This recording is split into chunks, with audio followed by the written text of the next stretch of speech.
Okay, good afternoon, ladies and gentlemen. Kevin Walensky, Portia Primary, situated in Lansdowne, and I've been about 3.5 years now. I've been the principal at the school. So good evening. My name is Lucille Meyer. I'm the CEO at the Chrysalis Academy. Okay, as a departure point, I'm just going to tell you a bit about our school. So this year we have our Golden Jubilee, so we are 50 years old this year. So we've had quite a bit of events and celebrations happening over the past year. Situated in Lansdowne, now here's the challenge for us as a school. We are a commuter school, which means our kids come from all over because we are on the main bus routes and the train routes and all those things. So the community of Lansdowne, the kids actually leave Lansdowne and go to schools, to other schools. The whole idea is to get them back to our school. So that's work in progress. We are quintile, so what happens is that Lansdowne is referred to as a quintile 5 area, and it's based on the poverty index of the area. But we're servicing quintile 3 kids, which means school fees is a challenge. So if you look at our school fees is 1,550 Rand a year, of which 43% of our parents just don't pay. And they don't even take up the offer of the exemptions. They just, education is not a priority. So that's the things we are struggling with. But our school is a brand new building, 2014, built by national government. Fantastic facility. We are extremely proud of that. And so we're hoping that this new infrastructure will attract our kids back to our school. We have excellent resources. We don't have the many data projectors and the tablets, but we have some, and it's working. The big thing is that in the 3 years that I've been there, there's an important thing is I still need to encounter a teacher who does not want to be successful. They might hide somewhere behind something or so on, but everybody wants to be successful, and so I can confidently say we have committed teachers. We have a nice mix of experience. In fact, 2 of our teachers are retiring this year, so there's an opportunity to bring some new blood in. And then we see ourselves at Portia Primary as creators of hope. That's what we do. We listen to Mr. Francis' story. It's about bringing hope. And then most importantly, at Portia we embrace our Africanity. We have 9 nationalities represented. Let me just tell you where they come from. The DRC, South Africa, of course, Kenya, Malawi, Burundi, Rwanda, Zimbabwe, Lesotho, Tanzania. So, ladies and gentlemen, these kids come there, don't speak a word of English. 6 months later, but yeah, this is one of the things that we need to get right in South Africa, is this thing about the register. Get the mother tongue strong enough, because it's easier to acquire a second and a third language. And so a French-speaking child, brother and sister, comes in our school beginning of April. They're speaking English now. They could sit for the exams. So that's just a brief context of our school. Thank you. So we want to reflect a bit on what we call our journey. Because for us, our year together has not been on a program, but we have committed to a journey for as long as we can.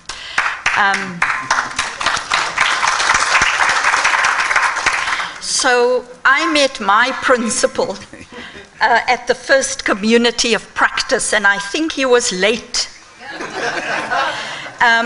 But when we got together, the first meeting, we knew that we had the right energy. It felt right to work together in pursuance of quality education for the children of Portia Primary School. So it's been a year of building trust.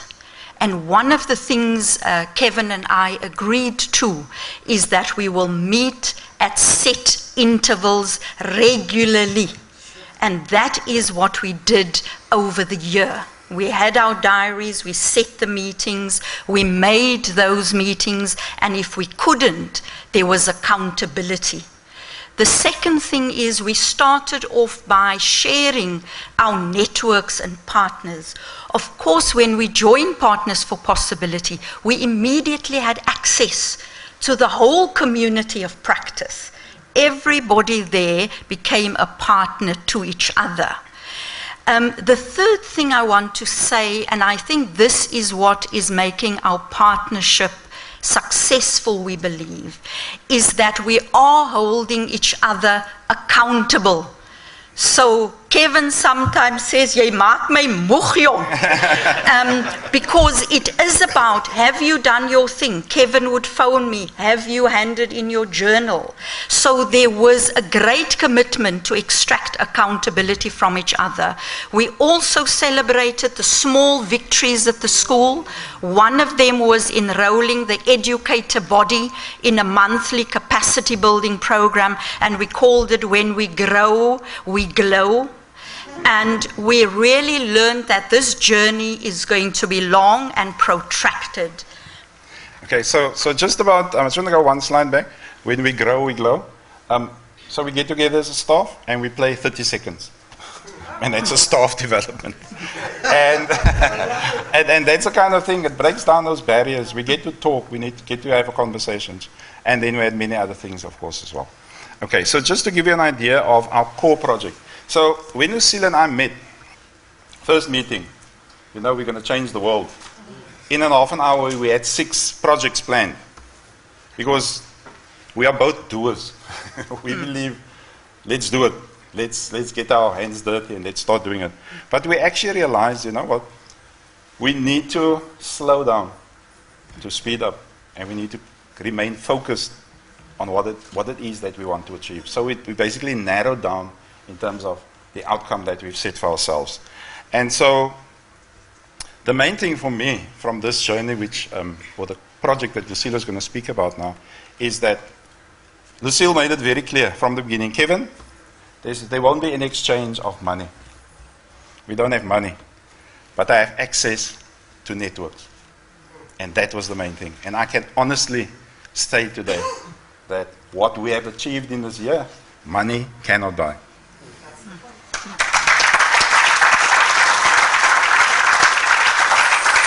So before we show you some beautiful pictures, just to say we recognized that if this program is about building leadership capability to transform schools and the system, we needed to build leadership capability at all levels within the school ecosystem. And immediately when we started our relationship, we arranged a camp for the grade 7s, a prefect camp. So we took the learners from Portia Primary, we brought them to Chrysalis Academy, and we gave them a prefect camp with some of the facilitators of Chrysalis who are young people. So that showed us how important this mutuality is. This is not about one person driving the journey. It's really how both institutions could derive benefit. So the camp was fantastic, but our small little project was what we call turning a hard environment of the school into a softer environment. When I went to Portia Primary the first time, I said, Kevin, but there's only sand in the playground. It's just sand, there are hardly trees. The play area for the little ones was sand. And I said, but phew. And Kevin and I sat together and he had a dream. He's definitely a principal with a dream for Portia. And what we did, we started mobilizing who we could. We mobilized a botanist. We mobilized people who could donate trees. We mobilized youth at Chrysalis Academy. We mobilized the school governing body. We mobilized grade R parents. And we planted trees. And we cleaned the school ground, and we put benches. We managed to mobilize a sponsor, and as you can see, there are benches now and pathways for the learners in the school. So it was a small start, but what this gave us, the prospect of possibility. We can change with our parents, our teachers, we can change the school. for the learners of Portia Primary. And also, just to add with that, it was an opportunity for us to recontract with our parents, and we started with the grade R's, because they're going to spend quite a long journey with us. And so we were extremely excited to see a handful of parents there, but it was a step in the right direction. Yeah. Okay. And I just want to say the tree that Kevin and I planted there, in a number of years, there are learners who will sit under those trees. So that for us is wonderful. Okay, and then also, you know, Lucila's invited me to their graduations. We've invited her to our functions, and that's the way we've built the network, and also making sure the staff understand. Listen here, we are all part of this process. Okay, so being part of the first year, there's a huge emphasis on how have you developed and grown as a leader. So these are the few things that I want to just mention. The first thing is, through the many opportunities that we've had through different workshops, time to think and community of practice and all those things, community building, sorry. What we have learned, or what I've realized, is that, you know what, we need to create space and time for teachers to talk and have conversations. And we need to break the mold in terms of, this is the agenda for the staff meeting. Somewhere in there, we need to have something where people can connect with one another. That's when people become honest. That's when you see the leadership potential in the younger people. And that's where we start growing and develop one another. The other thing that I've certainly realized is this networking. I can assure you, being a principal, it's a multifaceted job. You need to have your fingers in the show. And you cannot do it alone. And so this is where the networks comes in. And then also reinventing yourself. One thing that we've been very good at is checking in.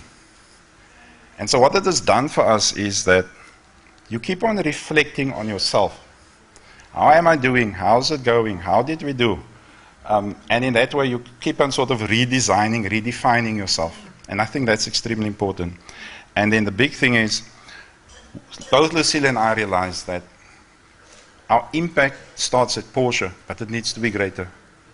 And so this whole thing around systems thinking has been in the forefront of everything that we are doing. Okay. So just very briefly, how have I changed?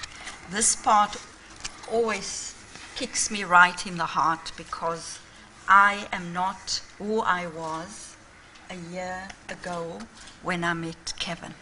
I am quite a different human being. I am less critical of the school ecosystem because I've seen what principals do.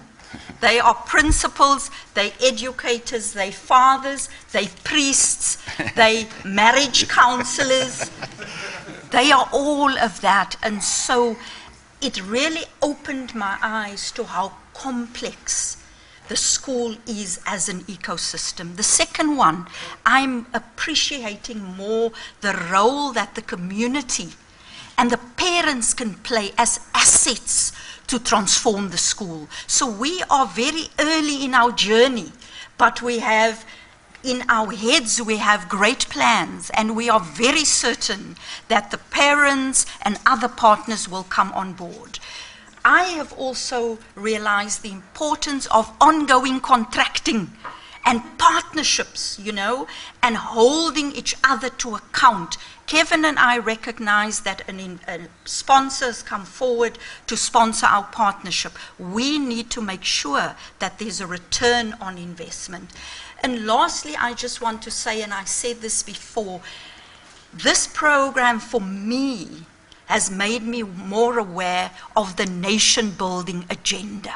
This program is about transforming schools, hopefully transforming the education system, but we are becoming better South Africans, and we are becoming better at building the new South Africa. It's actually school by school.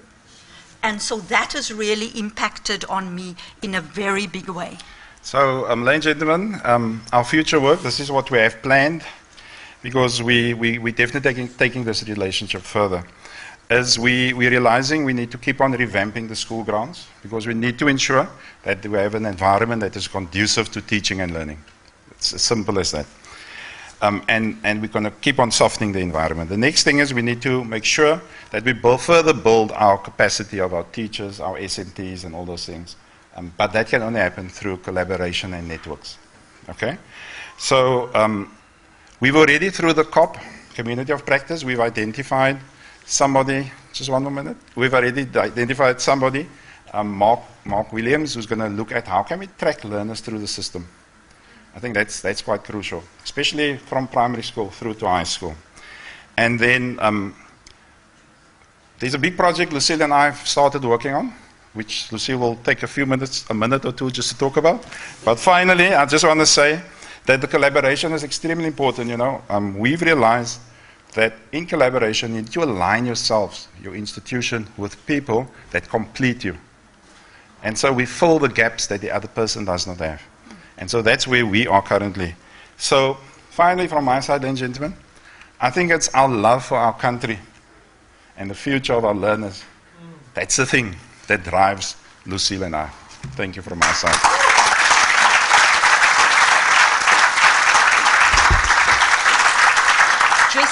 Just very briefly, the one project that I'd like to speak to, if I may, with permission of the timekeeper. The Premier of the Western Cape Province has announced what he termed the Western Cape Safety Plan. And Kevin and I and others have said you can never have a safety plan if there's not good, solid education. And so what we are busy putting together is a plan to get students from Chrysalis, which is where I work, once they've graduated, to come into Portia Primary and do their internship there. Very similar to Klapmits. So what it will mean, it means that these young people, the school now gives an opportunity for young people to give back. So that is what we're busy mapping, and we're very excited that that could be a pilot for other work that we want to do. So in closing, I want to say thank you to Kevin, his family, who have also supported us. It's been a family business, this thing, so that is important. But also, I want to express appreciation to our donor, to the whole Partners for Possibility family, of course to Louise and Ridwan. I always say that here was a woman who had a dream, and she said, we are going to do this thing. And a number of years later, we are 1,000 partnerships richer. So well done. Thank you.